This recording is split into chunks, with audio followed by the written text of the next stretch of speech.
Thank you for coming. Dr. Dwight Damon is President and Executive Director of the National Guild of Hypnotists, Editor of the Journal of Hypnotism, and Executive Director of the Hypnogram. He started his hypnosis career as a student of Dr. Rexford L. North, a charter member of the National Guild and International Hypnosis Association. He is the author and co-author of numerous articles and books on hypnosis. He has maintained professional careers as a doctor of chiropractic, television personality, and theatrical entrepreneur.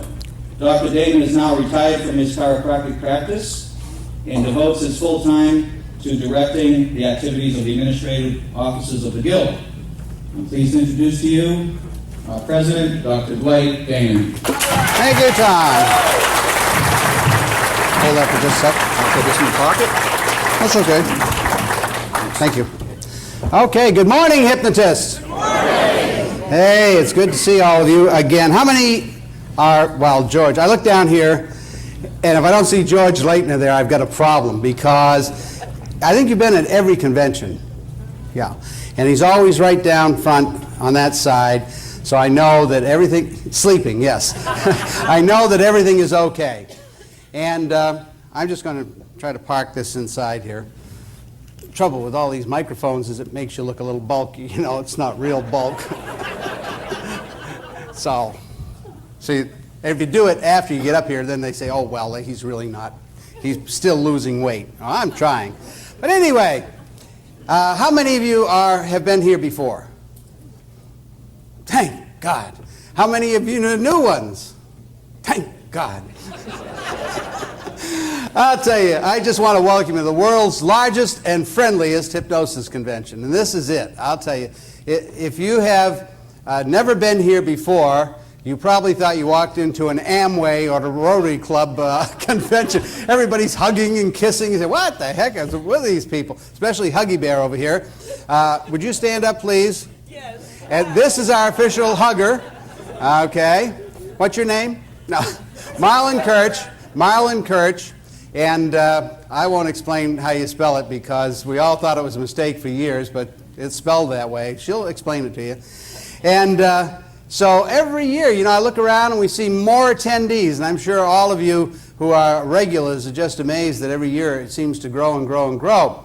And this is what we're looking for, is not just to have the convention grow, but to have our profession grow. And this is what we're working diligently on. This is our mission. This is our whole purpose of being, is to build a separate and distinct profession. And, you know, if the Guild grows, then the profession grows, because we're the organization that's doing the most for everybody.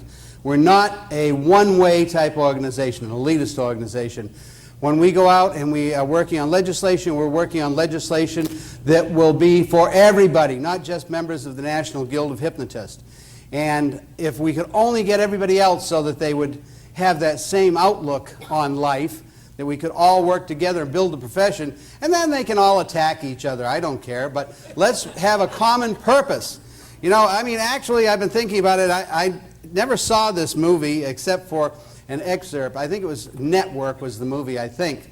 And a fellow opens the window and he leans out and looking over, I think it was New York City or someplace like that, some metropolitan, says, I'm mad as hell and I'm not taking this anymore. And you know, there are days that I feel like that. I'm mad as hell and I'm not taking it anymore. And you know, we have to all get that attitude. I want you all to get that attitude, because you all have to participate now. We're on a roll, we're getting some positive results, and we're moving along, and we're going to achieve what we want. And what I'd like to see, our 50th anniversary of the National Guild of Hypnotists will be the year 2001. And I'd like to then be able to say we've accomplished most everything that we've gone after. We're recognized as a separate and distinct profession. And it isn't far off. It isn't far off at all, because, you know, you have to realize something. You people are first-class citizens. Damn it all.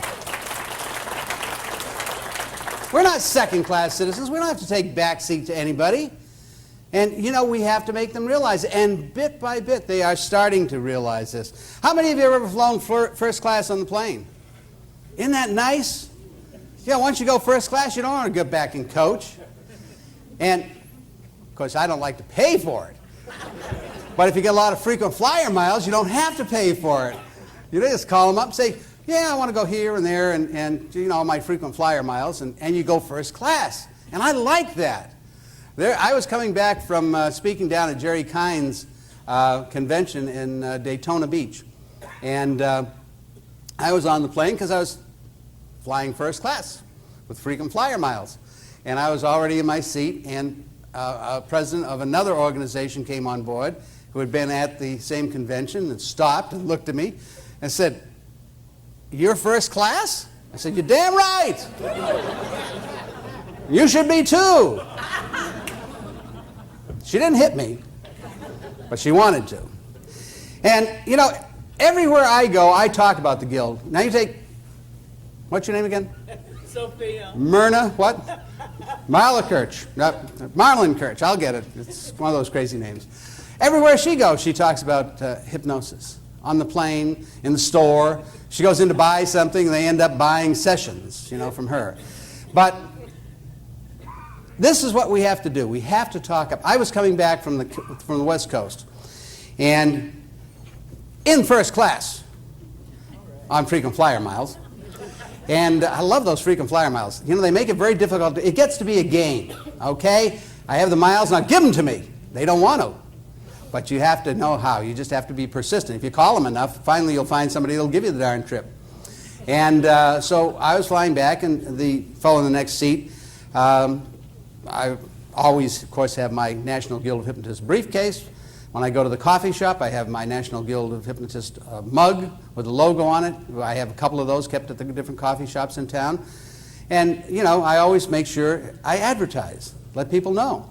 So he said, what's this with the hypnotism here? And I said, well, I am president of the National Guild of Hypnotists. He said, oh, hypnotists. He said, you know, there's a bunch of hypnotists that have a convention near my office building in Nashua. I said, is that right? He says, yeah. He says, well, thousands of them come every year from all over the world. I said, is that right? He said, yeah. He said, you know, it's right up the street from my place. I said, did you ever go over? He said, well, no. I said, but I read about it, and I heard it on TV and all that. I said, well, that's my convention. That's where I am every summer in August. And he said, is that right? And I said, yes, it is. And he said, well, tell me about the organization. And he didn't have to say that because I was going to anyway. And so I told him, I said, well, you know, we have between 6,000 and 7,000 members in 40 countries, and we give them a magazine, and I happen to have a copy, and I give them a hypnogram, and I have a copy of that too for you, and we have just so many benefits, and I started telling them all the benefits we have, our videotape rental library, and our legal service, the project access, and all of the things that we have, all of the benefits that we have. And he said, wow, that's really good. Now this guy owns an electronics company right down the street. Big, I mean, travels all over the world. And he said, well, how much do you have to pay for dues? I said, $75. $75 a month. That's not bad. I said, no, $75 a year. He said, you're nuts. I said, well, that's what we charge. You give them all that? I said, yes. And he said, well, how much do they pay to go to the convention? I said, well, if they dawdle and they don't sign up early, it's $200 and some. If they don't dawdle and they sign up early, it's $150. He said, well, probably not too big a convention, not as big as I thought. I said, are you kidding? 200 workshops and seminars? I happen to have a catalog. Would you like to look at that too? And this guy, I mean, I met the man that owns the pretzel, what is it, Aunt Fanny's or whatever it is in the airports? Fannie Mae? No. Well, some Fanny. But anyway, they make pretzels. And he's got the whole Northeast franchise. And he has an office around here somewhere. And we had a great talk. And he called up and one day and he said, did you know that on television, I forget which, one of the talk shows, and it was during the day, and he called my office because I gave him a business card and the journal and a hypnogram. And he also gave me some free coupons for pretzels. So he said, I just thought you might like to know that there's a hypnotist on one of the talk shows on channel so-and-so. He has a home office. And I said, well, gee, I appreciate that. So here's a guy that obviously was interested. And then he said, listen, I started reading the magazine that you gave me. He said, and I made the mistake of laying it down and somebody in the office took it. He said, but it was really interesting, the part that I read. Would you send me another one? He's not even a hypnotist. So you see, we've got something. But we have to appreciate what we have. We have to have confidence in what we have. And we have to have confidence in ourselves. And we're going to be a separate and distinct profession. You know, Tom mentioned that I spent quite a while as a chiropractor. I've been a hypnotist for over 50 years. I know I don't look old enough, but I have. And I was a chiropractor for, 30-some years, 35, 36 years. And when I graduated from chiropractic college, we still had unlicensed states. And, we had a real bummer out there. And the early pioneers in chiropractic, those people went to jail for practicing medicine without a license. They weren't practicing medicine, they were practicing chiropractic. But because there were no laws that defined what chiropractic was, they could be arrested for practicing medicine without a license. So, you see, we're very fortunate. How many of you would like to go to jail? None of you, probably, because jails aren't as nice nowadays. I mean, now they're really bad. Back then, they were just sort of primitive. And now they're horrible. I don't want to go to jail. But we have to stand up for our principles. We have to be ready to, heed the call. And we're out there and we're trying to move things legislatively. We're trying to fight bills and oppose bills. A couple of our friends from California mentioned to me, we're still got a situation out here on the way in, Julian. And so I said, we're there for you, and we're doing everything we can, but we can't be everywhere. So you folks have got to really take an important part. And we're at a stage now where everybody can help. I have been preaching to you for years. Get to know your legislators. Keep us informed. If there's anything at all that's coming through about hypnosis in your state, let us know right away. Sometimes we find out about it, but it's too late to do anything. So you have to do that. You have to help us.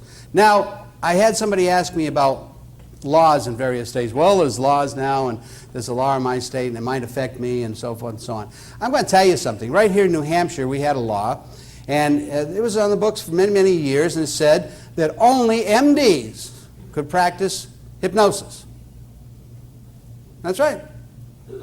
And it was going to stay that way unless the AMA decided otherwise. And so we went to the Attorney General and said, well, how about this law? I mean, we better change this. He said, it's unenforceable. Don't worry about it. We're not going to do anything about it. So for, the last 12, 15 years, we had that law in the books. And finally, they could see that we were gaining more and more strength. They just sunset it. They just faded away. All of a sudden, it was gone. Nobody ever got tagged for it. Nobody ever got put in jail for it. Now, this isn't to say that if you're doing something wrong, you're practicing as a psychotherapist, and there's a law about that you can't get in trouble.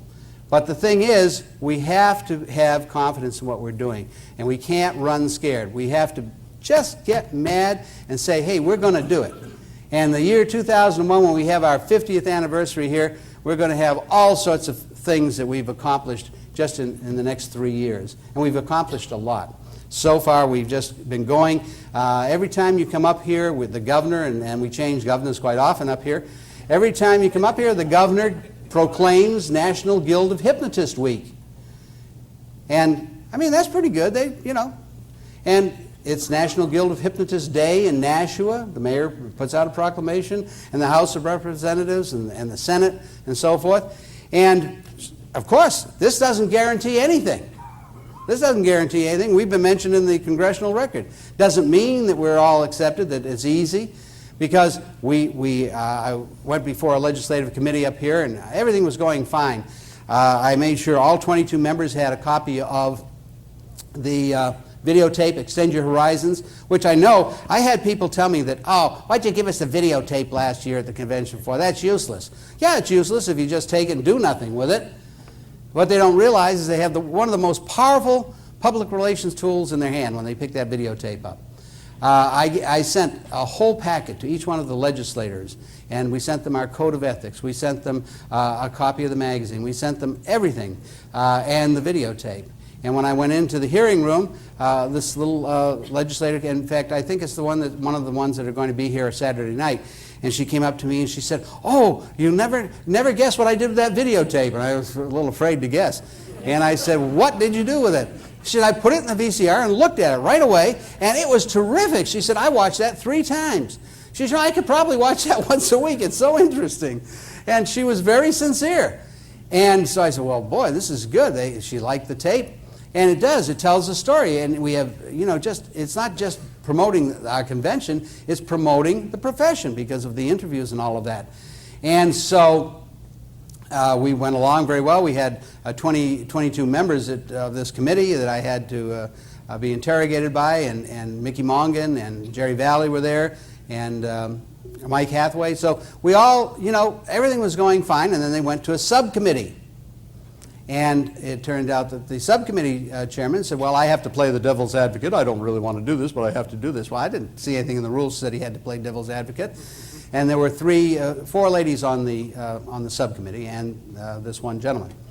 And so he said, I have told each one of you to come to the subcommittee and tell me why you don't think that we should license hypnotists.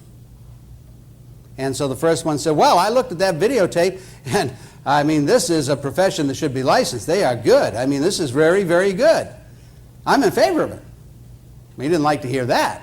So he asked the second one, and she said, well, I went to a dentist once, and I couldn't have chemical anesthesia, so I had hypnosis. So I know it works. I think they ought to be licensed. And then the third one said, well, I went over to health and welfare to check out with them and in the other building, and they said, yeah, this is a profession that should be licensed now because they certainly have grown. And the other lady, I don't really remember what she said, but she was in favor. Maybe she just went along with the other three. Well, he didn't want to hear that. And so that was a Tuesday. On Thursday, they had another subcommittee hearing. We went back, and he had turned all of them around, so they were not in favor of it anymore. And didn't give us usually you have about a week after that to lobby, and he went right back to the main committee and got us kicked out. Not kicked out, it was just inexpedient to legislate. And he said, well, you see, you can do whatever you want to do now, so what the heck do you need any legislation for? He says, you can do anything you want. I looked in the phone book. You people do whatever you want. And I said, well, we'd like the protection for us and for the public. And he said, well, if you're being threatened, you come back, and he said, we'll then pass a law for you. Well, now there's a psychology bill that's been passed that we think is threatening. We think it's threatening anyway. We're going back. And but it was very interesting to note that when this went to the House, they have to put a little explanation about why it's inexpedient to legislate, and his explanation was, it was said that hypnosis is a tool, not a profession. I never said that, because I wouldn't say that. That is something psychologists would say. So it was quite obvious that he had been reached, and that's how he formed his opinion. However, we're going back, and we're going to keep going back and going back and going back and going back. And that's what you have to do, and sometimes it takes 3 or 4 or 5 years. But we need as much help as we can get from the general membership. So get to know your legislators, get them to help us, to keep us informed. Let them know that you're out there to help them. I mean, you're the people that vote for them, and you're the people that they're interested in hearing from, not from me. If I sound excited today, it's because it's an exciting time. It really is. As I look around and see all of the things that we've accomplished, and I was looking, we have one wall in the office that we call our office Rogues Gallery, and it's all the covers of the journal. Not the original journal many, many years ago, but our current one. And during the past 12 years, and I look up and I see how many women now are on the cover. And we have women who are writing the columns. And you ladies out there have certainly come into your own as far as this profession goes. It's wonderful. When I started, there were no women in hypnosis. I don't know why. They just weren't. It was a man's profession. There wasn't any. And then one by one, there were some stage hypnotists that came in, Joan Brandon and so forth. But it's just great. So we did a video last year called Women and Hypnosis. Now you better go in there and buy it.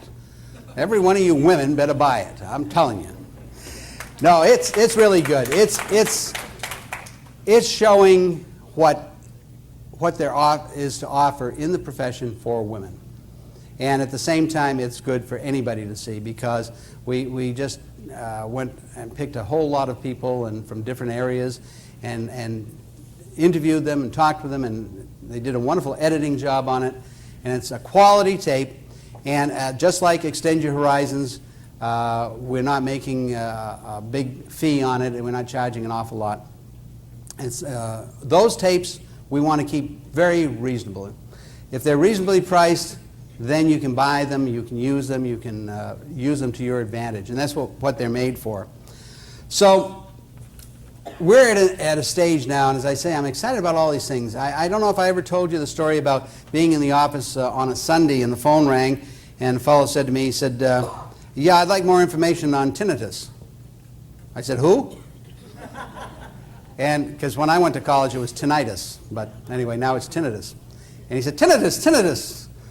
He said it so often it gave me a ringing in my ears, but I said, well, why are you calling here? This is the National Guild of Hypnotists. He said, well, I'm calling about the article. What article? The article in Tinnitus Today. No.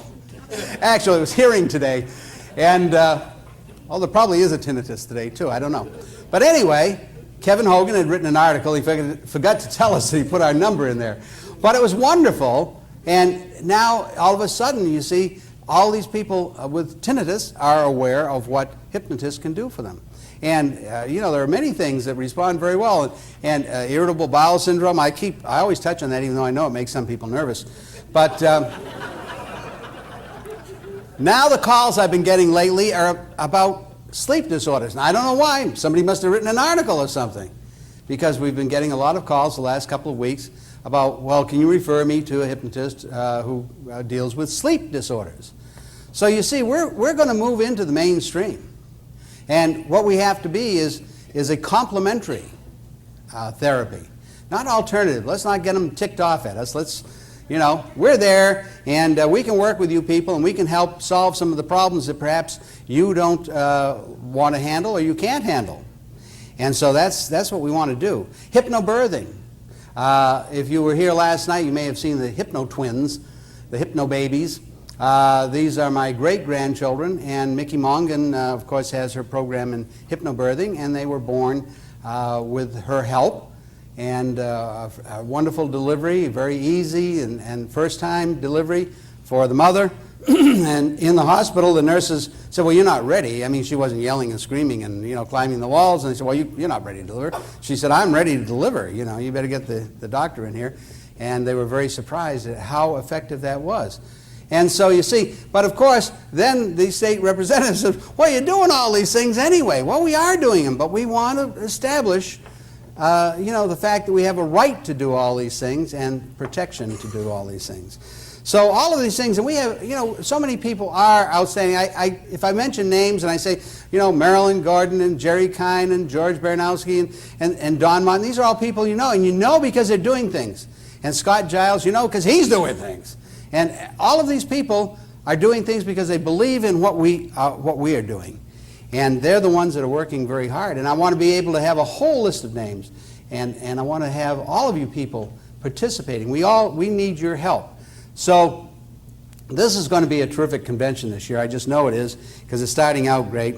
And I want you all to fly first class. Now, you know, I remember the first time I was going to fly, I was going to a workshop out in Fort Worth.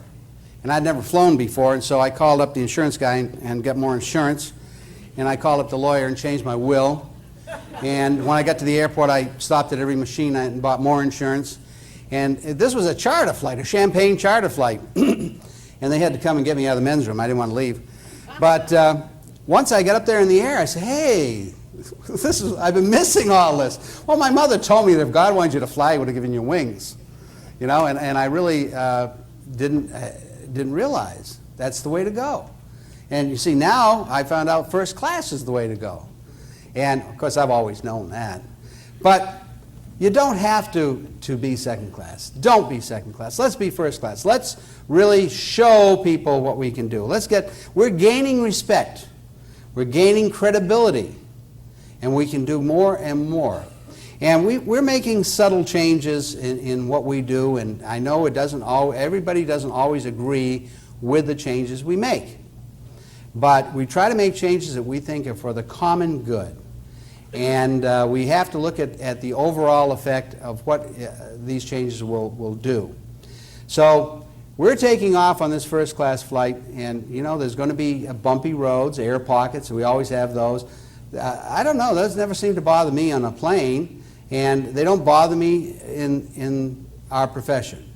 We have people who are working within the profession, not members of the Guild, members of other organizations perhaps, who are trying to tear down. This I can't understand. Why try to tear down other people in the same profession? I mean, I don't care whether you like me or they like me or I like them. I mean, that's not the situation. The situation is, do we want to see a profession develop? And it's not a numbers game. How many hours do you have? Well, I have more hours than you do. You know, I mean, we don't go around saying, yeah, well, we were the first ones to require 15 hours of recertification, but we were. Well, I don't go around saying, well, we were the first ones to have video library, but we were. I don't go saying, we have the world's largest and friendliest convention, but we do. You know, and I believe in live and let live. So I wish that when these other people who probably will see this tape, because they usually do, would just get with the program, you know, and realize that we should all be working together.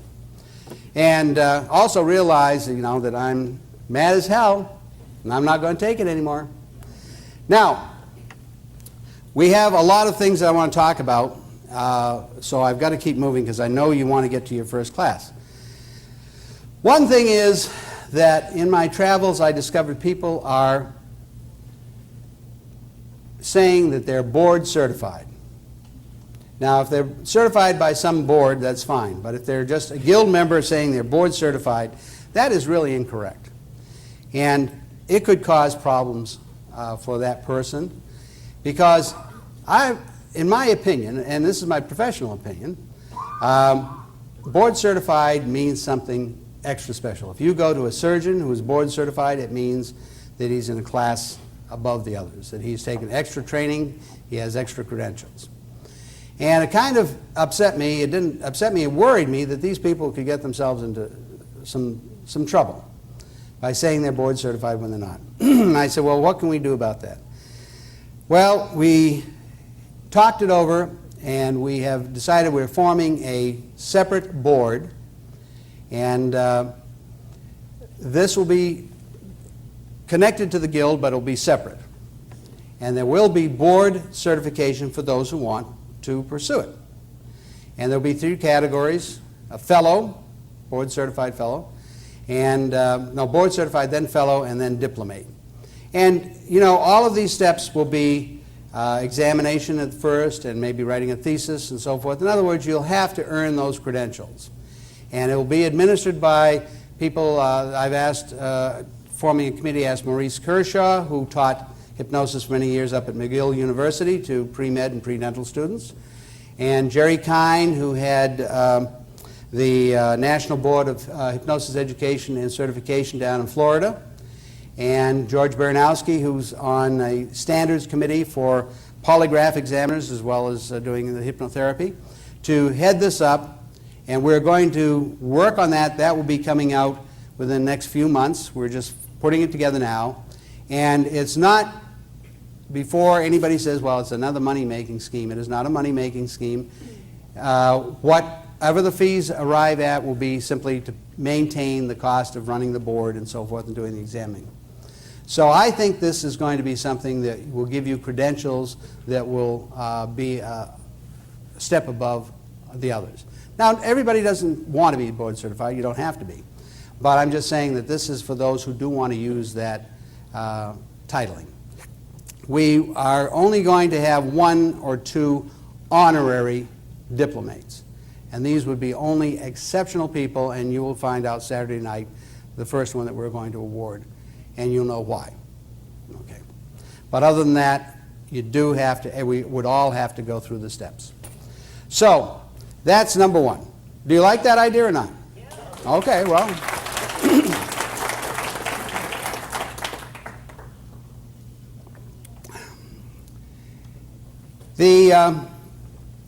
Our union, everybody belongs to the union, and I know why they don't all belong to the union, and everybody's got a reason and so forth. But the union has been a great help to us. And we have been invited to join the, I want to get this right, Medical Practitioners Council of OPEIU. And this is podiatrists, chiropractors, physicians, psychologists, counselors, all on one board, all one kind. We have been asked to be on the board.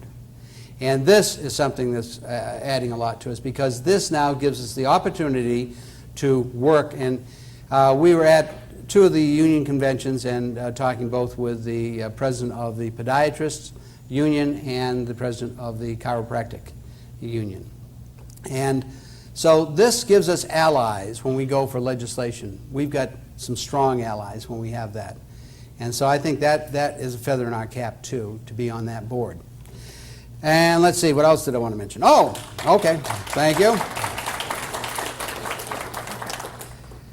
We have to work at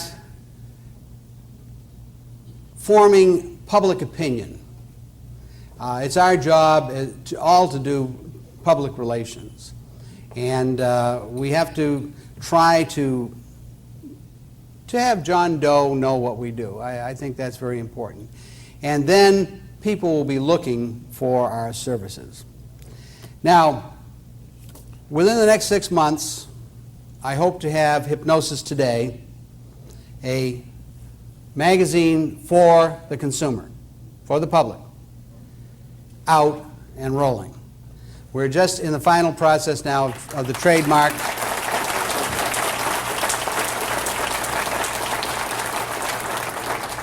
We're waiting for our final papers back on the trademark, and it's been 3 months, and so that's the time it takes to finalize it. And we're going to try to have just good stuff in there, and we can use testimonials as well as stories and columns and so forth. But it'll be written for the general public. It will not be written for us, but it'll be written for them. And it'll be written so that people, what I envision is a style that will be, when they pick it up, of course, when they see the cover of this first one, I hope they put it next to Psychology Today, because, you know, it'll be in a good spot. And we do have a distributor that we've been talking to about getting us into stores like Barnes & Noble, and that would be really good. But when they pick it up, I want them to open it and say, oh, this is easy to read. So, you know, when it does come out, it's not going to be a professional-oriented, like our journal. It's going to be for the public, and it's going to be general interest. But I think that one tool alone can certainly win us a lot of clients and a lot of good public opinion. And you know, people see the shows on hypnosis, they see the TV hypnotists, and this is not, you know, I remember 10, 12 years ago, people say, we ought to get rid of the stage hypnotists and kick them out of the guild. Well, the guild was formed, when we started, we were all stage hypnotists, and that was 47 years ago. And we had only about that many, Raphael Rhodes and a few others, who were hypnotherapists. Now it's just the exact opposite. But you know, when these programs are on the air, and I get a lot of good comments from people. I don't know about you, but don't people say to you, well, that's really something. You're a hypnotist. You know, they don't expect you to do a show right then, but it shows them what can be done with hypnosis. And sure, we all realize what's done on stage shows and what's done in the office are two different things, but it all helps. And so, you know, everything we can do, we're going to do. And we're there for you. I've got a staff that just is devoted to what they're doing. I know that if you call the office, they try to help you right away, and you have to realize as we get bigger and bigger and bigger, unless we increase the dues, well, we can't increase the staff, but so we'll keep the dues the same way they are and just work the staff hard. But they do. All of the girls, and they are my girls, have been working day and night. I'm talking they've been working, you know, until 11, 12 o'clock at night for the last 2 weeks to get everything ready, all the packets ready, all the printing done, all the collating, all the assembly. So, you know, when you deal with them, I hope that they are still able to smile, because I know they're all tired. But anytime you do deal with them, just say thanks, you know, let them know you appreciate them. They do. because they're really interested in you, and that's the one thing about having my own family involved in my work. They're not interested in being hypnotists, but they sure are interested in seeing that things go right, and because they take personal pride in it. And so I think any of you who have ever called the office and had a problem, they try to solve your problem for you, and they do the best they can. So, as I say, if you're down there talking to them and just tell them what a good job they're doing, I sure would appreciate that, because I keep trying to remember to do that. Now, just a couple of notes that I want to mention. First of all, we're not doing the bingo this year. We're just going to give away prizes. Yeah. So what we've done, we have just, you all have your names in the computer, of course, so we just run out little tickets with your names on them. We'll be drawing those. We may draw a few on Saturday night, depending upon how long the program is running. And then we will draw the rest, and we'll put them in the newsletter, Elsom? Yeah. So then you can pick up your prize. And I know all of our exhibitors always give us great stuff, so you know you have a chance to really get something nice. Be sure to fill out the evaluation form this year. We want your feedback, we want your opinions. We've changed it a little bit, so we have a little bit of different information that we're requesting from you. And when we ask you for comments that can be used in advertising the convention, this does not mean, oh, the chairs were too hard, or the air conditioning was too cold. We can't really use that next year. You know what I mean?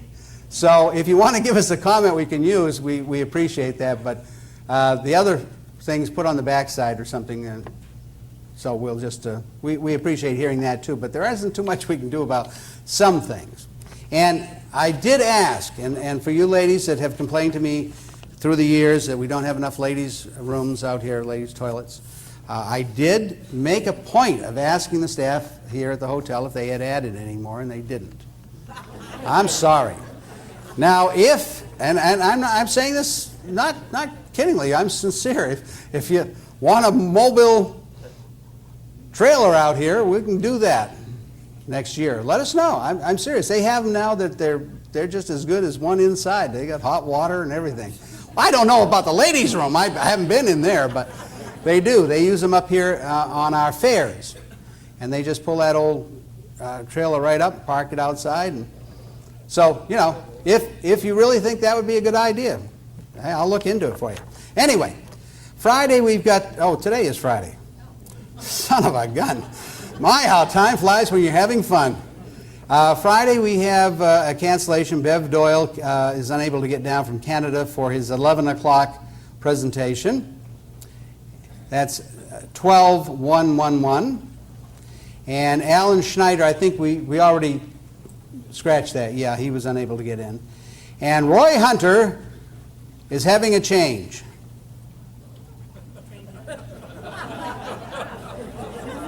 Oh, of room. Of rooms, yeah. Roy Hunter, what to do when your buttons get pushed. I was trying to push his buttons, but he obviously isn't here. That's number 11055. Will be in the Berkeley room instead of the Camelot room. And the Berkeley room is up on the 6th floor. Okay?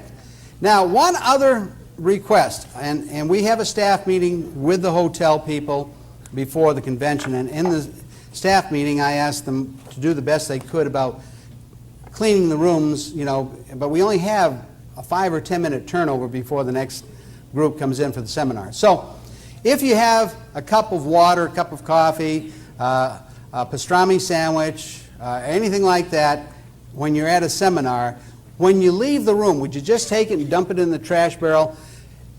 It's not that the person might be hungry, it's just that they come in and they knock it over, and then it gets all over the floor and all over everything. And so if you just try to do that, it would help out greatly, because they have told me that they'll try to hit every room right as soon as the seminar is over, run through real fast, but we can help them by doing that, and I sure would appreciate it. So I thank you very much. You're going to have a great time. I'm going to be around all weekend. If you have any, wait, we have a question. If you have anything, yes, oh yes, we have 2 questions. Okay. If you want to talk to me about anything, then I'm available to you. Just grab me. Maurice Kershaw, for all of you folks, would you stand up, Maurice? For any of you folks that have come from other countries, Every 42 years, Maurice writes a column called North of the Border and Around the World, and he will be interviewing. He'd like to speak to people from other countries. He will be located out in the lobby, and he would love to talk with you folks and write you up in his column, because he hasn't turned his column in yet, and so he needs lots of material. So see Maurice in the lobby. And then we had somebody back here with a hand up. Yes, ma'am.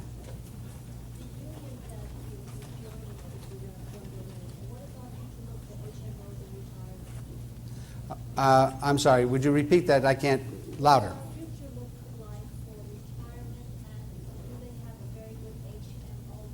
Oh, okay. You're asking about the union. That's one thing I should mention. The union does have a health plan, health insurance plan, which will be going in effect September 1st, will be available to all of us. And they say it's going to be very, very economical. And joining as a group, then it'll be a lot easier to get into that with pre-existing and so forth. And the union has a lot of benefits. There will be a union booth out here, and Walter Allen can tell you all of those other benefits that they have. They have a whole slew of things that they made available to our members, loans and all sorts of things, mortgages, I don't know what all. And we had one other question. Yes, sir. Yes, I wanted to thank you for providing us with ground transportation back and forth from the conferences to the hotel. Oh, That's well, really nice. you're very welcome. And if you were in Merrimack and had to be changed, thank you. And for those of you folks that were changed over from the Merrimack Hotel, we're sorry about that. But you see, we had a contract with them, and they decided, Budweiser is in negotiations now, contract negotiation, and they took 40 of our rooms for a longer period of time than we needed them. And so the hotel looked at that and just took the initiative and gave away our rooms. And so we gave away the hotel. And, well, we get mad about that too. If you've run into Lydia Hubble, and those of you have seen Lydia, she was running around with a Mickey Mouse tie on yesterday. And in fact, she told me to wear it today. I said, no, I get enough comments about this Mickey Mouse outfit.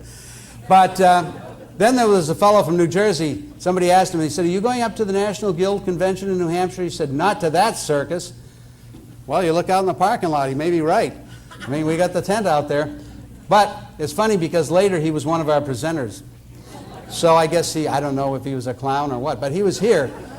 But I thought that was kind of good. But anyway, Lydia said, well, then you have to move everybody down to nearer to Nashua and put them in the Holiday Inn. You've got to provide transportation. You've got to make sure they pay the same rate. You've got to give them complimentary coffee. So you see, we are sorry to inconvenience you, but we try to make up for it by making sure that you get the little extra bennies as well. And Lydia handles all of those, does a wonderful job. And so you have a good time. Oh, Saturday night, we've got a great show. Bob Fellows, Mind Magic. He's a mental performer, mentalist, and he's been at the Magic Castle. He's been on all the leading shows, Donahue and all the big talk shows. You can tell I don't watch talk shows much anymore if I'm saying Donahue. But he's been on all those, appeared at the White House, and will be a really interesting show, and of course our awards and our banquet and all that. So we'll see you around. Have a good time.